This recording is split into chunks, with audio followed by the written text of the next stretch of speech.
Hi everyone, today with me I have Pro Pet Works, the Oatmeal Pet Wash. It is a shampoo and conditioner, and check this out. It has almond oil, aloe vera gel, vitamin A, D, E, and B12. So it is super good to restore natural oils and relieve dry and itchy skin. And I know my dog Max used to get that a lot, and I turned specifically to oatmeal shampoo only. It helps his skin so much now, and it keeps him nice and hydrated, especially because we live somewhere that is so hot for him. So it conditions and moisturizes, and it can soothe their sensitive skin.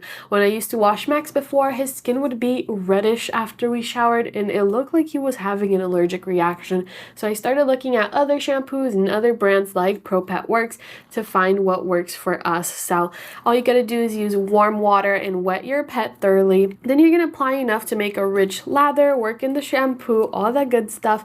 Let it stand for 5 minutes, rinse it, and do it all over again one more time to make sure you get them all washed out. So I definitely recommend you guys check this out. Definitely a good product to have on hand.